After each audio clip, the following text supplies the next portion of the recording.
Breaking news చూస్తున్నాం. నెల్లూరులో ఉన్మాది రెచ్చిపోయాడు. స్నేహితురాలనే దారుణంగా హతమార్చాడు. మైథిలి ప్రియా అనే యువతిని మాట్లాడాలని తన రూమ్కు పిలిపించుకున్నాడు స్నేహితుడు నిఖిల్. కత్తితో ఆమెపై దాడి చేశాడు. ఈ దాడిలో మైథిలి అక్కడికక్కడే చనిపోయింది. నిందితుడు నిఖిల్ పోలీస్ స్టేషన్లో లొంగిపోయాడు. మృతురాలు మైథిలి ఈ మధ్య బి ఫార్మసీ పూర్తి చేసింది. నిందితుని కఠినంగా శిక్షించాలని మృతురాలి బంధువులు డిమాండ్ చేస్తున్నారు. నెల్లూరులో ఓ ఉన్మాది రెచ్చిపోయాడు. స్నేహితురాలనే దారుణంగా హతమార్చాడు. మైథిలి ప్రియా అనే యువతిని మాట్లాడాలని తన రూమ్కు పిలిపించుకున్నాడు స్నేహితుడు నిఖిల్. కత్తితో ఆమెపై దాడి చేశాడు. ఈ దాడిలో మైథిలి అక్కడికక్కడే చనిపోయింది. నిందితుడు నిఖిల్ పోలీస్ స్టేషన్లో లొంగిపోయాడు. మృతురాలు మైథిలి ఈ మధ్య బి ఫార్మసీ పూర్తి చేసింది. నిందితుని కఠినంగా శిక్షించాలని మృతురాలి బంధువులు డిమాండ్ చేస్తున్నారు. ఇక ఈ దారుణ ఘటనపై మరింత అప్డేట్స్ అందించేందుకు మా ప్రతినిధి దేవకుమార్ సిద్ధంగా ఉన్నారు. దేవకుమార్. బలరాం, నెల్లూరులోని కరెంట్ ఆఫీస్ సెంటర్లో ఒక యువతి దారుణ హత్యకు గురైంది. ఆమె పేరు మైథిలి ప్రియా. ఇటీవలే మగటాచలం దగ్గర ఉన్న స్వాతి బీఫార్మసీ కాలేజీలో ఆమె బీఫార్మసీ కూడా పూర్తి చేసినట్టు జరిగింది. అయితే ఇటీవలే ఆయనకి బెంగళూరు, అంటే వాళ్ళ కుటుంబ సభ్యులు ఇచ్చిన సమాచారం మేరకు ఇటీవల ఆయనకి బెంగళూరులోని ఒక ప్రముఖ కంపెనీలో ఉద్యోగం కూడా వచ్చినట్లుగా తెలుస్తోంది. అయితే వీళ్ళంతా కూడా అంటే మైథిలి ప్రియా అదేవిధంగా కొందరు క్లాస్మేట్స్ అంతా కలిసి కరెంట్ ఆఫీస్ సెంటర్లో ఒక రూమ్ను అద్దెకు తీసుకుని అక్కడే ఉంటున్నారు. అంటే కొద్ది నెలలుగా ఆమె అక్కడే ఉంటూ ఆడే చదువుకుంటూ ఉండేది. అంటే బీఫార్మసీ పూర్తయ్యే వరకు కూడా. అంటే ఇటీవల బీఫార్మసీ పూర్తి అయింది. ఆ తర్వాత ఆమె బెంగళూరులో ఉద్యోగానికి వెళ్ళడం జరిగింది. అయితే ఆమెకు 6వ తేదీ బర్త్డే కావడంతో ఆమె నెల్లూరుకు రావడం జరిగింది. నెల్లూరుకు వచ్చిన తర్వాత ఆమె రాత్రి ఈ దారుణ హత్యకు గురి కావడం జరిగింది. అయితే ఇక్కడ ఈ హత్య చేసింది నిఖిల్ అనే స్నేహితుడే. అంటే నిఖిల్ అనే అతను కూడా అదే కాలేజీలో బీఫార్మసీ చదువుతున్నాడు. అతను గత రాత్రి అంటే అతను కూడా కరెంట్ ఆఫీస్ సెంటర్లో ఏదైతే వీళ్ళు రూమ్ తీసుకుని చదువుకుంటున్నారో ఆ రూమ్కి ఎదురుగానే ఉన్న బిల్డింగ్లోనే వాళ్ళు కూడా ఉంటున్నారు. అతను కూడా ఫ్రెండ్స్తో కలిసి అదే రూమ్లో ఉంటూ చదువుకుంటునేవాడు. అయితే అతనికి కొన్ని బ్యాక్లాగ్స్ కూడా ఉన్నట్లుగా తెలుస్తుంది. ఈ క్రమంలోనే అతని కాలేజీ మానేసి అక్కడ అదే రూమ్లో ఉంటున్నాడు. అయితే గత కొంతకాలంగా వీళ్ళు స్నేహితులు కాబట్టి రాత్రి ఆమె మైథిలి ప్రియను మాట్లాడాలని చెప్పి ఆమె ఎదురుగా ఉన్న రూమ్కు పిలవడం జరిగింది. వెళ్ళిన తర్వాత ఆమెతో గొడవ జరగడం జరిగింది. గొడవ జరిగిన తర్వాత అతను అప్పటికే ప్రీ ప్లాన్డ్గా తెచ్చుకున్న కత్తి ఏదైతే ఉందో దాంతో ఆ కత్తితో అతను ఆమెను పొడిచి చంపడం జరిగింది. అంటే అక్కడ వీళ్ళు పెనుగులాట జరిగింది. ఇద్దరి మధ్య మాటలు పెరిగినట్లుగా తెలుస్తోంది. ఈ క్రమంలోనే ఆమెను రిప్స్ దగ్గర పొడిచి గుండెకి తగిలేటట్టు బలంగా పడవడంతో ఆమె అక్కడికక్కడికే చనిపోయినట్లుగా తెలుస్తోంది. అదే క్రమంలో అదే రూమ్లో ఏదైతే మైథిలి ప్రియ ఉందో మైథిలి ప్రియకు సంబంధించిన వాళ్ళ చెల్లెలు కూడా ఆమె బీటెక్ చదువుతుంది. ఆమె కూడా అక్కడే ఉంటూ చదువుకుంటా ఉంది. ఈ క్రమంలోనే ఆమెకు ఫోన్ చేసి మీ అక్కతో గొడవ పడిన తర్వాత ఆమెను కత్తితో పొడి చేశాను, చంపేశానని చెప్పి ఆమెతో ఇక్కడ నుంచి తీసుకెళ్ళండి అని చెప్పి వాళ్ళ చెల్లెలు ఏదైతే ఉందో ఆమెకి ఫోన్ చేసి చెప్పిన తర్వాత అక్కడ వెళ్ళిపోయినట్లుగా తెలుస్తోంది. అంతేకాకుండా అతను నిఖిల్ ఎవడైతే ఉన్నాడో అతను 108కి కూడా ఫోన్ చేసి ఇక్కడ ఇలా జరిగిందని చెప్పి వాళ్ళకు కూడా సమాచారం ఇచ్చి తర్వాత స్టేషన్కి వెళ్ళి లొంగిపోయినట్లు కూడా తెలుస్తోంది. ఇప్పటికే ఈ ప్రాంతానికి బాడీని పోస్ట్ మార్టం నిమిత్తం ఇక్కడ నెల్లూరు డిఎస్ఆర్ హాస్పిటల్కి తీసుకురావడం జరిగింది.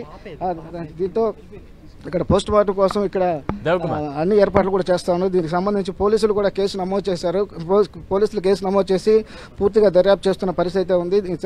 పోస్ట్ మార్టం సంబంధించి ఈ మధ్యాహ్నం లోపు పూర్తయ్యే అవకాశాలు కనిపిస్తున్నాయి. అయితే ఈ విషయం తెలుసుకుని ఇప్పటికే కొందరు కాలేజీ విద్యార్థులు కూడా ఇక్కడికి రావడం జరిగింది. అదేవిధంగా కుటుంబ సభ్యులందరూ కూడా వచ్చారు.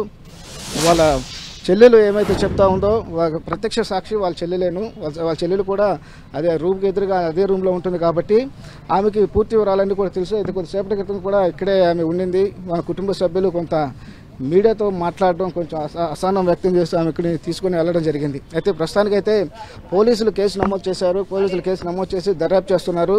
అయితే వాళ్ళ డౌట్ కూడా ఏదంటే అంటే ఆమె కొంచెం ఎవరైతే ఉన్నారో మైథిలి ప్రియ హత్యకు గురి కాబడిందో ఆమె కొంత స్టౌట్గా ఉంది. ఆమెని ఒక్కరు చంపిన పరిస్థితి ఇక్కడ కనిపించడం లేదు. మాకు సంబంధించి ఒక్కడ చంపలేదు దీంట్లో ఇంకా కొందరు ఉన్నారు. కొందరు ప్రమేయం ఉంది. ఖచ్చితంగా హెల్ప్ లేకుండా ఆమెను మెట్ల దగ్గరికి తీసుకుని వచ్చే పరిస్థితి లేదు. కాబట్టి దీంట్లో ఇంకా ఎవరెవరు ఉన్నారు వాళ్ళందరినీ కూడా బయటికి రావాలి, వాళ్ళందరినీ కూడా కఠినంగా శిక్షించాలని కూడా డిమాండ్ చేస్తున్నారు. మరోవైపు ఈ మైథిలి ప్రియ ఎవరైతే ఉన్నారో ఆమె చనిపోయిన తర్వాత ఆమె ఈ డిఎస్ఆర్ హాస్పిటల్ ఏదైతే ఉందో వాళ్ళకి ఐ డొనేషన్ కూడా చేసినట్లుగా తెలుస్తోంది. అయితే ఇప్పటికే ఈ సమాచారం అందుకున్న చనిపోయిన విషయం అందుకున్న వెంటనే ఇక్కడున్న అనేక మంది కూడా అంటే వాళ్ళ క్లాస్మేట్స్ కావచ్చు, బంధువులు కావచ్చు, వీళ్ళంతా కూడా ఈ ప్రాంతానికి వస్తూ ఉన్నారు. వచ్చి ఈ దీంట్లో ఎవరైతే ఇలా ఈ దారుణానికి పాల్పడ్డారో వాళ్ళని కఠినంగా శిక్షించాలని డిమాండ్ చేస్తున్న పరిస్థితి అయితే ఇక్కడ కనిపిస్తూ ఉంది. అదేవిధంగా కొంత వాళ్ళ బంధువులు ఉన్నారు, వాళ్ళని అడిగి వాళ్ళ తల్లి ఉన్నారు, ఆయన అడగదాం. అసలు వాళ్ళని అడిగి ఆమెను అడిగి అడగదాం. మేడం చెప్పండి అమ్మా, అసలు ఏం జరిగింది? ఫ్రెండ్స్ పుట్టినరోజు అని చెప్పి వెళ్ళారు. ఆ రోజు తొందరగా వచ్చేయమని చెప్పిన, వస్తున్నాం అమ్మ అని చెప్పారు. ఏదో మాట్లాడదామని తీసుకెళ్లారంట. ఆ టైంలో తీసుకెళ్ళిన తర్వాత ఏం జరిగిందో ఏమో తెలియదు. కొద్దిసేపు అయిన తర్వాత ఫోన్ వచ్చింది. ఎవడో ఒక అతను ఫోన్ చేశాడంట అంబులెన్స్కి. ఫోన్ చేసి మీ అక్క అంబులెన్స్కి వచ్చి పిలిపించాను, మీ అక్క పడిపోయి ఉంది, వెళ్ళి తీసుకురమ్మని మన చిన్న పాపకు చెప్పారంట. మా చిన్న పాప భయపడి నాకు ఫోన్ చేసింది. మమ్మీ మెట్ల మీద అక్క పడిపోయి ఉంది రా మమ్మీ, అర్థం కావట్లేదనింది. హైదరాబాద్లో వెళ్ళి చూసేసరికి మెట్ల మీద కూర్చో ఉంది. మైథిలి లేమని చేయబెట్టుకొని పేల్చాను. బాగా చల్లగా అయిపోయింది మైథిలి. ఏమైంది నాన్న అంటే ఏం అర్థం కాల. అంబులెన్స్ ఆయన వచ్చి ఈ అమ్మాయి ఎప్పుడు డెత్ అని చెప్పిన తర్వాత తెలిసింది మైథిలి చనిపోయింది అని. నాన్న పుట్టినరోజు కానీ నమ్మబలికి స్నేహితులు చేసిన పని. వాడే ఎంత ధైర్యంగా అంబులెన్స్కి మా పాపకి మాకు ఫోన్ చేసి ఎవరో క్లాస్మేట్ అంట, ఎప్పుడో క్లాస్మేట్ అంట. వాడు ఫస్ట్ ఇయర్లో వాడు మకం చేసాం. మళ్ళీ ఏం వాడు అసలుకి మాకు తెలియదు. వాడు మాత్రం మా అమ్మాయిని ఏదో అరెస్ట్ చేస్తుందని. వాడి పేరు నిఖిల్ అంటాం.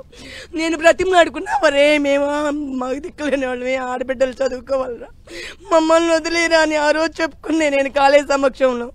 వాడు అట్లాగే గమ్ముగైపోయినట్టుగా ఉండి ఈరోజు నా బిడ్డ ప్రాణాలు ఈ విధంగా తీస్తానని అనుకోలేదు నాయన. మంచిగా బెంగళూరులో జాబ్ చేసుకుంటా నన్ను పుట్టినరోజు కానీ ఇంటికి వచ్చిన బిడ్డని పిలిపించి ఈ విధంగా చేశారా నాయన. ఈ మధ్యకాలంలో ఎక్కడెక్కడ చూసినా ఇలాంటివి జరుగుతూ ఉన్నాయి.